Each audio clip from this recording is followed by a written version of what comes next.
Right, welcome back to the morning show here on Arise News. I'm Rufai Hussaini. And I am Shaiton Atigari. Thank God it's Friday. Yeah, thank God it's Friday. Let's go straight to you. The press conference to commemorate the 50th anniversary of the Nigerian Civil War was held yesterday in Lagos to mark the year-long event from January 2020 to January 2021. The event organizers, along with other civil society organizations, aims at promoting national cohesion, healing, stability, and building bridges among ethnic groups in Nigeria. It also boosts a wide range of guest speakers and panelists, from former presidents to royalties from all over the country. So joining us now to have further highlights on the need for a never-again situation in Nigeria, such as the Biafran Civil War, Ireke A, Kalu Onuma, a Russian-trained historian and an experimental psychologist, and Charles Onwudiwe, a legal practitioner and founding secretary of Aka Ikenga, an Igbo cultural organization. Great to have you both here to talk to you this morning. Let's go straight to it. What name did you call me? Okay, let's go straight to it this morning. The need to learn lessons from this episode in our national life, the Civil War. A lot of people argue that it wasn't even necessary in the first place. A lot of people argue to a large extent that it was just a feud between two top brass in the military that snowballed into all of this. Yeah, you're asking Yes, me? yes. Oh, yes, thank you very much.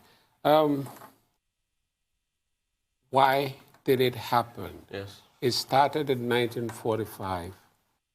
Nigeria was amalgamated in 1914, Yeah. had peace for 31 years, and in 1945, there was a small anti-colonial riot against the colonial masters in Jos. How did the locals react? They picked on the Igbos, started killing them and looting their properties. That happened. Again in 1953, the colonial masters were still here. Everybody kept quiet. In 1953, S.L. Akintola visited Kanu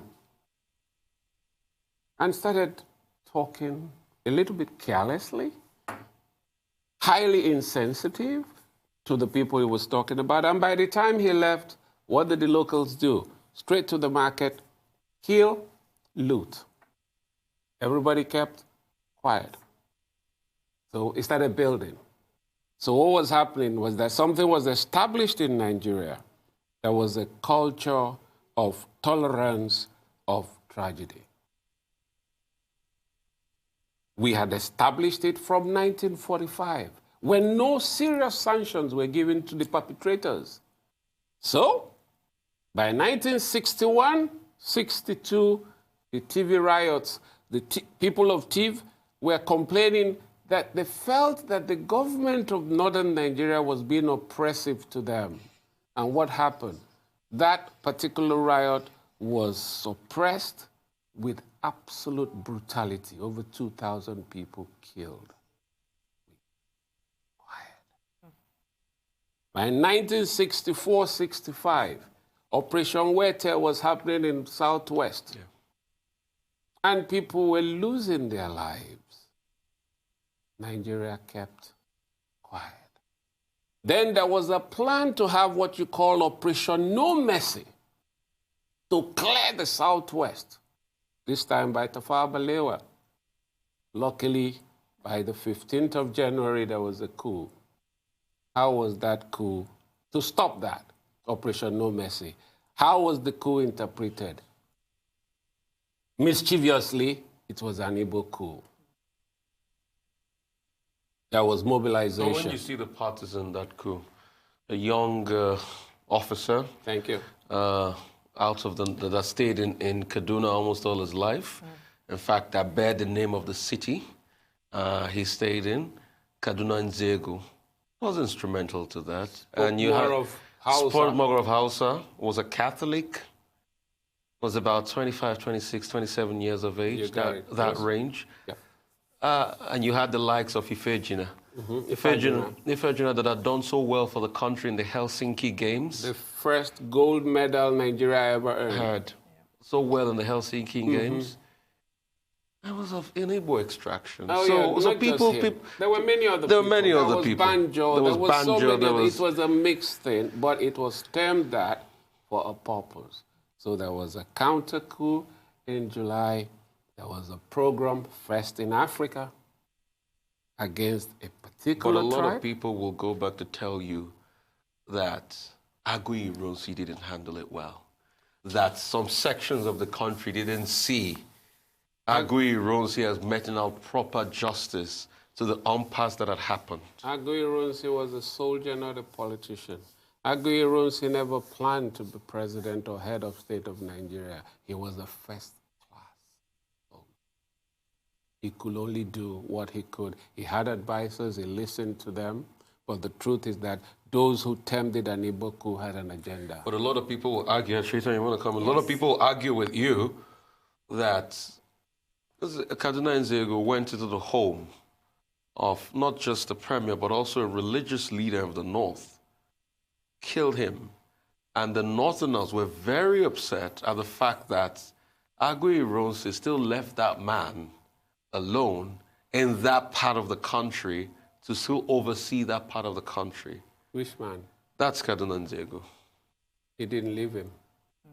Justice was not meted out properly. Kaduna Nzego was arrested.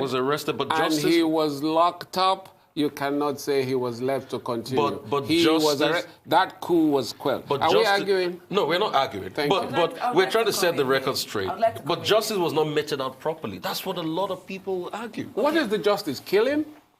Okay, so to bring focus to the Never Again conference that happened, that just happened, my question, still going to happen. Now, my question is to you. You know, you're a historian, you're an experimental psychologist. Now, I think the greatest tragedy is we're not teaching the children of the country what has happened so that they can basically learn from their mistakes.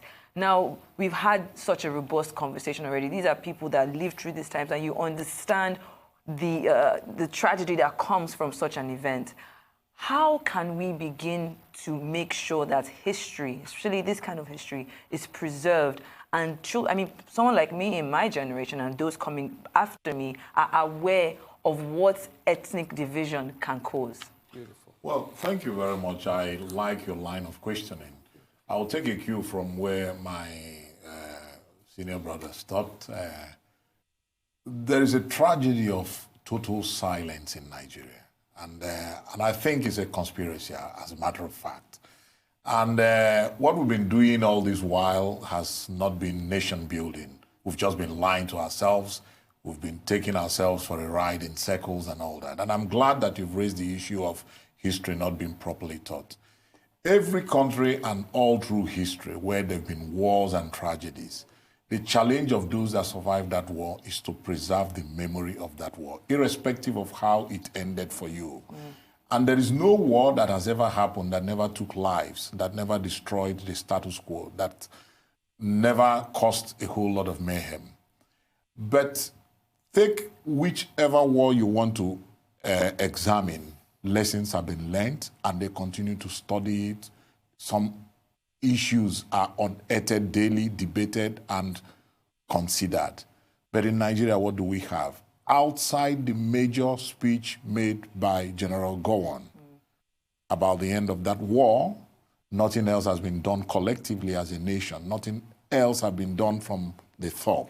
So what's my view about this, and what is the whole purpose of this Never Again conference that we're talking about? It is to begin a serious national conversation about the tragedies of what happened between 1966 and 1970. And from what he said, we could see that it started way, way back. And this propensity of Nigerians picking up arms against fellow Nigerians and then calling ourselves citizens of one country, it is something that should bother everybody that has been at the top, or that still remains at the top. Why does it continue to happen? Why does the government pretend that these things are not happening? And why do we think that after the blood has been shed, we could sweep it away, pretend we are still one country, and then continue? I think there is something fundamentally wrong with the psychology of the leaders of this country. And to address that, I don't think we should be taking this question to the people, even though the people will be the ones to be looking and adstraying themselves on Monday. But the leaders should better begin to listen seriously, because we are really at the precipice, at a point where you cannot sweep everything again under the carpet. Definitely. I think so. Agree. And I mean, you've spoken about, the government, and I'm thinking, okay, how do we hold them responsible? I mean, we are having these conversations now. First off, how do we measure the impact? So if we have stakeholders and politicians and government officials coming together to have these conversations, who is held accountable? If this conference comes and goes and then we don't see a difference, then what? Well, I think holding anybody responsible or pushing this beyond the event day starts with both four of us sitting here having this conversation. We must actually tell ourselves the truth. You have confessed that you know barely little or nothing about the war. That should be a start. Make it a resolution starting from today to begin to dig what exactly happened. How did it affect me? Because no matter how the rest of the country react to this, when you have a conversation, they say it's an Igbo thing. If they want to be generous, they say, oh, it's a Southeastern thing. If they still want to be generous, they say, oh, it's a Southern thing. And all through the years, other parts of the country pretend it's not there. But these things are coming to your doorsteps. The war, the actual war was fought in the geopolitical zone called the Southeast. But today, every part of Nigeria is slowly beginning to feel the bite of that war. Yes. So what do we do? Let me just get to that point. Yeah. Moving on forward now, what are we supposed to be doing? Outside the conference, one, every state should make it a point of duty to begin to research, to teach from kindergarten all the way up the history of Nigeria. When you say you read history, if you read history in Nigeria, what do they teach you? Mansa Musa, Songhai Empire, Mali Empire, European Churchill, First World War, Second World War, and all that. Nothing about Nigeria. It's like a total tragedy that these things are not being taught about. Okay. So let's begin. Okay, in a bit to balance this out, and let's balance out the geopolitical slant. This affected the whole country. I mean, you said most of the war was fought in the southeastern part of the country. I totally disagree with you. The hottest war in the Biafra War was Ore. Till date in Yoruba parlance, we have a saying. We say, oh, lekuija Ore. What it means invariably, there's nothing as tough as the Ore War. So people too were hurt. So it cut across part. But I want to talk about this conversation on the Igbo presidency. A lot of people say there's not been fairness after this. I will come back, we'll talk about this. We'll be right back.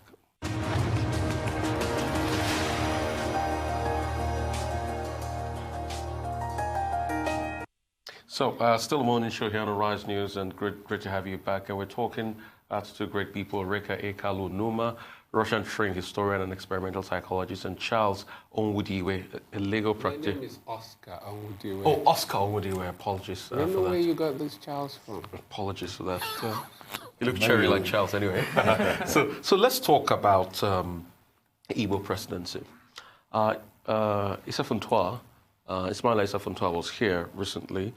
Life patron of the Newspaper Proprietors Association was here, and he talked about the fact that the Igbos, to get presidency, have to belong, to the political structure and entity on ground. I mean, what's your take as regards this? Wasn't it a stark reality of what was happening? Now, what is the political reality on ground? What do the Igbos have to belong to? Boko Haram? What do they have to belong to, really? Headsmen?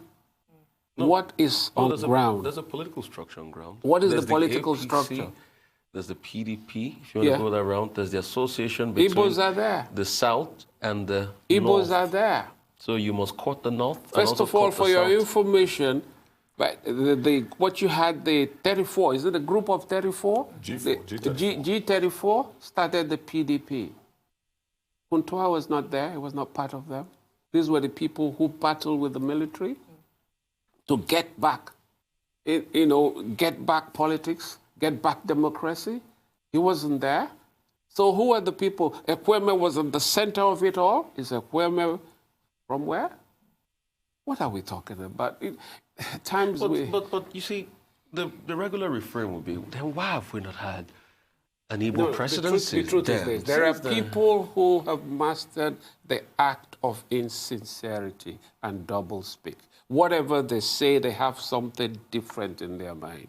And I'll say that. Ismaila knows me and I know him, and I'll say that about him. He's one of such. His major politics has been that of us, as if he's fighting to protect by us. Us, meaning protecting a tribe. What's that tribe? Fulani. So that's what... That's his politics ever since. There's nothing else he does. Let me just add something. Nothing else he does. I told you when we... Okay. My take is simple. He said we must belong. Yes. And the question I asked rhetorically, belong to what? The Constitution is very simple. You have to be of a certain age, you have to have a certain level of education, and you must be a citizen of Nigeria to qualify to contest or be the president. And then you belong to a political party. All these categories, the Igbos have met it over and over and over again. However, I take it and I still believe that the constituency that Funtua represents continually believes that there is something else the Igbos must have to do to pander to them, for them to bless us to become president. I tell you here, we are not so much very forceful about being presidents of Nigeria. Every Igbo man, scratch him deeper than the skin, he will tell you, give us a level playing ground. When it suits a certain part of this country, they will tell you about quota system. Then when it suits them, the quota system is swept under the table. So why can't you do quota system about the presidency too? Because we are underrepresented in that quota. People will tell you, and in no difference really to yourself, Funtua, he was part of Alex Ekweme in the trenches, and you know how all of this started. No. Hang on a minute. Okay. And like he was, part of the Abiola vanguard too. What they're saying invariably is belong to the mainstream structure.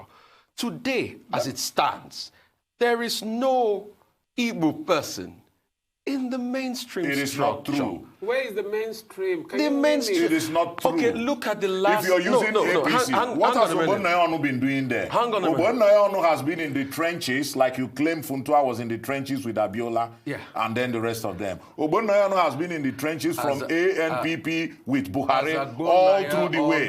But he cannot even be considered as a secretary to the federal government. Why is what that are we really talking about? Why is that so? Well, is he not an Igbo? Yeah, but why is that so? And he's been very representative. I mean, what are we talking about?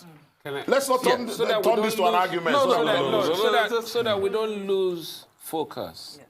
Let me say this, please. There are some people the presidency means the world to.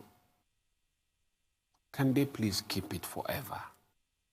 Are you saying the Igbos do not want it? No, excuse me. Get this clearly. Yes. We've been surviving without it. We will continue to survive without it. No, but you have a right to it. Excuse me. We're not discussing rights in Nigeria, for heaven's sake. You only talk about privileges and conspiracies. We're talking about enemies of the world, Nigeria. Is the mainstream you're talking about. People who truly don't think of the unity of this country. People who don't think peace. If I continue with the story I was telling you. Continue, please, sir. You will see the way everything is going round.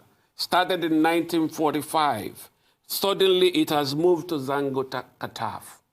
It happened in Benue how many years ago when all the farmers were being slain. It's happening in various parts of Nigeria. If you know what is happening in southern Kaduna now, you will weep. It is happening in Taraba. It is beginning to go around. Who are the people perpetrating all of this? Mainstream.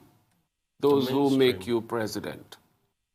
Those who will make you, those who you must belong to before you can discuss presidency. Why? It means a lot to them. If we want progress, we'll be looking for the best man, not where you come from. But since it is obvious we don't want progress, so it is where you come from. For what? So that it's your turn to chop. That is what it is. Let me say this, and I'm not saying this, I'm saying it as a person, not representing any group, as my person. Devoid of Aka Ikenga. Devoid of Aka Ikenga. I've said it clearly, I've written it, and I'll continue to say it. Look, if it means so much to them, can they please take, for the next 25 years, let the presidency be with the Fulanis. After that, give them 20% of the national budget. Spend as you wish. But can you allow the rest of the country to move? Can you just let the rest of the country move in peace? Okay. I mean, let's talk solutions. I want to bring you back to the issues on ground. Now, the focus here is national building, encouraging building bridges among different tribes. And even looking at what the theme was for last year, which was Handshake Across the Niger, the focus was the unique and many shared but often attributes that we share as a nation. I mean, it's still unbelievable that we're having these kind of issues. Let's talk about the way forward, the solutions. How do we fix this? Because we only have 3 minutes left, and I really want to know what your take is on this individually. In 3 minutes, we can't fix anything. We can only rattle out ideas and thoughts and all that. In 1 second, I'll fix it. Restructure Nigeria, full stop. How do we even begin to restructure Nigeria? Oh, no, the paper is there. The paper is there. Restructure Nigeria, full final stop. If you're such a great tribe and you're so superior, mind your own business. Let these people mind their business, that we can come to the center and own certain things. In other words, another 1 second, cut down Abuja and Nigeria will But a lot of people will say that cut down, break Abuja and Nigeria will work. A lot of people will say that breeds nationalism. So I'll give you a quick instance. One of the founders of the Italian state did say, we have built Italy, now it's time to build Italians. So if you do that, we're not going to be building Nigerians. No, we would. I'll tell you in perspective. You see, let me put it this way. A nation as complex and different as Nigeria, it has never worked and would never work anywhere. History has shown it over and over again that you cannot control it from the center. I'll give you the greatest country that is ever known on earth, the Roman Empire.